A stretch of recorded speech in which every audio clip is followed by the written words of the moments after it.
Hi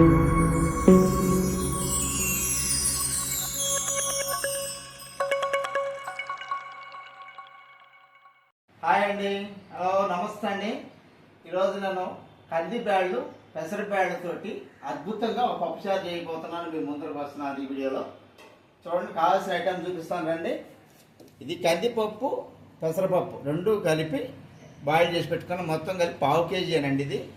తర్వాత 2 పెద్ద size ఉల్లిపాయలు, తర్వాత ఒక చిన్న సైజు ఉల్లిపాయ అంతా చింతపండు తీసుకున్నాను.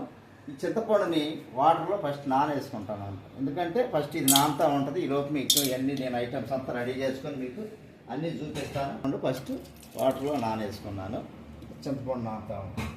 సో 3 టమాటాలు తీసుకున్నాను అన్నమాట, 3 టమాటాలు. తర్వాత కావలసిన పదార్థాలు మెయిన్గా మనకి కరివేపాకు, ఒక 7 పచ్చిమిరపకాయలు, ఎందుకంటే 1/2 kg పప్పు ఉంది కాబట్టి దానికి ఒక 7 పచ్చిమిరపకాయలు వేసుకోవాలి. తర్వాత తాలింపు గింజలు. ఇక్కడ తాలింపు కావాల్సిన పదార్థాలు మెయిన్ మనకి వెల్లుల్లిపాయలు ఎక్కువగా వాడతాను నేను, వెల్లుమిరపకాయలు తాలింపుకి సరిపడా వెల్లుమిరపకాయలు. ఇంకో ఐటమ్ వచ్చి మీకు ఈరోజు బాయిల్డ్ ఎగ్స్ ఫ్రై చేస్తున్నానండి. ఒక 2 గుడ్లు వేపుడు అనమాట. ఈ పప్పుచారులోకి ఆ బాయిల్డ్ ఎగ్ ఫ్రై ఎంత బాగుంటుందంటే అంత అద్భుతంగా ఉంటుంది అన్నమాట. ఇది మనం నేచురల్గా అప్పడాలు వేసుకొని పెట్టుకుంటే ఈ వీడియోస్ అన్నీ మీకు మళ్ళీ లైన్లో స్కిప్ చేయకుండా చూడండి. ఓకే, ఫస్ట్ దాన్ని కట్ చేసుకున్నాను సన్నగా, బాగా దాన్ని కట్ చేసుకోవాలి. టమాటా కట్ చేసుకొని పెద్దగానే కట్ చేసుకోవాలి, అది సన్నగా కట్ చేయకుండా కటింగ్ చేసుకుని టమాటా తర్వాత పచ్చిమిరపకాయలు చీపులు తీసుకోవాలి, బాగా తీసుకోవాలి. అండి ఒక 3 స్పూన్ల ఆయిల్, పప్పుచారుకు 3 స్పూన్ల ఆయిల్ వేసాను. చేసి అంటున్నాయి కదా. ఓకే, కొద్దిగా ఉల్లిపాయలు అనమాట. ఫస్ట్ ఉల్లిపాయలు వేసుకోవాలి, ఉల్లిపాయలు బాయిల్ అవ్వాలి, ఎర్రగా వేయాలి.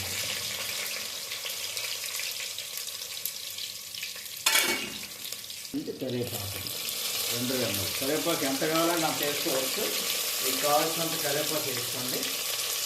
పచ్చిమిరపకాయలు వేస్తున్నానండి, పచ్చిమిరపకాయలు. ఇప్పుడు ఇది బాగా కొంచెం బాయిల్ అవ్వాలండి, గోల్డ్ కలర్లో ఉల్లిపాయలు కొంచెం గోల్డ్ కలర్లో కావాలా. తర్వాత వచ్చిన టమాటాలు వేస్తాం.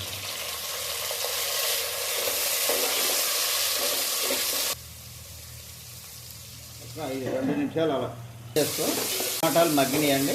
ఇప్పుడు దీంట్లో కొద్దిగా ఒక స్పూన్ పసుపు, చిన్న స్పూన్ అండి, మరీ పెద్దది కాదు ఇది, మీడియం సైజ్. ఒక స్పూను కారం,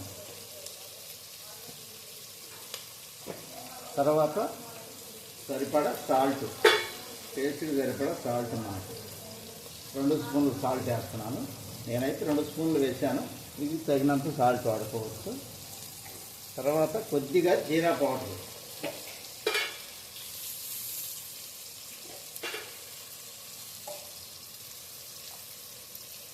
ఒక 1/2 టీ స్పూన్ జీరా పౌడర్.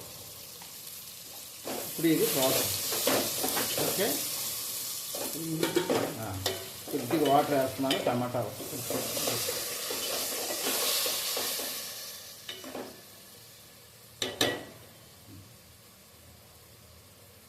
ఇక ముందుగా నానబెట్టుకున్న చింతపండుని యాడ్ చేస్తున్నానండి.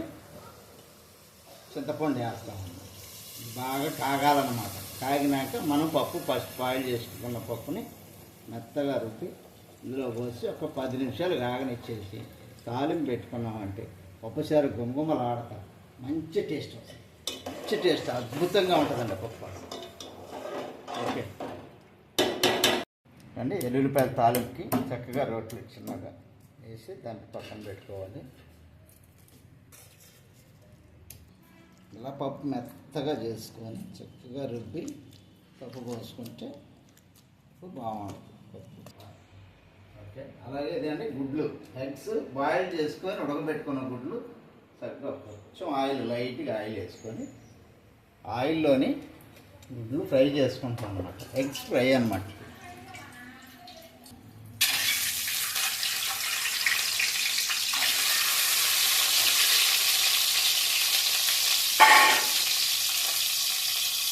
ఇది పప్పు వేస్తాను చూడండి.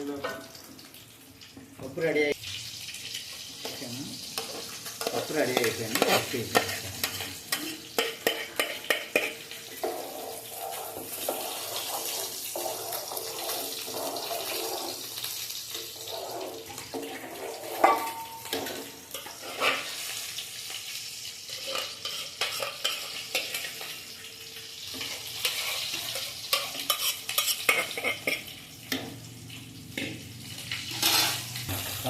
అండి వేపాము. ఇప్పుడు ఇది కొద్దిగా కారం చల్లుకొని ఏం ఫ్రై అంటే ఎగ్ ఫ్రై అంటే అట్లా ఉండాలి. అది కొద్దిగా సాల్ట్, లైట్గా సాల్ట్ అట్ట.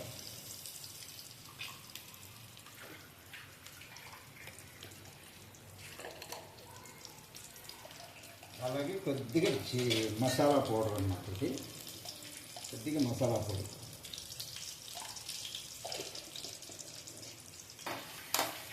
అయిపోయినాయండి. ఇది ఫ్రై అన్నమాట, ఎగ్స్ ఫ్రై.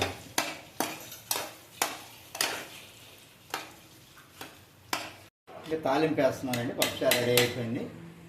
పప్పుచారు తాలింపుకి 2 స్పూన్ల ఆయిల్.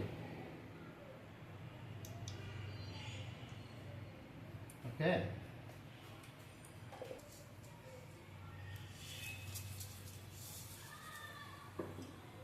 నూనె కాగిందండి. చిక్కటి ఆయిల్లో మనం తాలింపు మీద వేసుకోవాలి.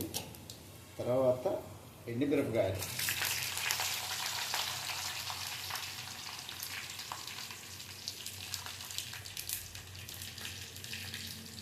ఇంకా 2 నిమిషాల తర్వాత కరివేపాకు. ఎందుకంటే కరివేపాకు తర్వాత వేస్తే ఇలా ఉంటుంది.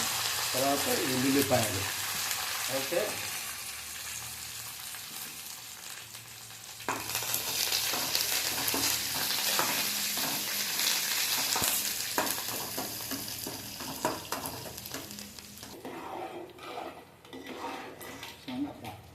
మంచి స్మెల్ వస్తుందండి. తెలుగా ఉండాలి. ఇట్లా పప్పులు ఉంటాయి, అక్కడక్కడ కందిపప్పులు ఉంటాయి. పెసరపప్పులు అయితే కనపడవు ఇందులో, ఎందుకంటే 2 కలిపేసాం కాబట్టి కందిపప్పులు కానొస్తూ ఉంటాయి. పప్పుచారు మంచి టేస్ట్ ఉంటుంది.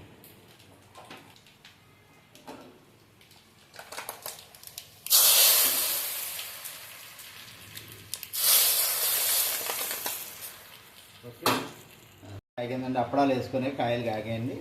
చక్కగా అప్పడాలు వేస్తున్నాం. వేస్తుంది బాగా కాగిన ఆయిల్ ఎమ్మటే వేసి తీస్తా ఉంటే అప్పడాలు పొంగుతుంది.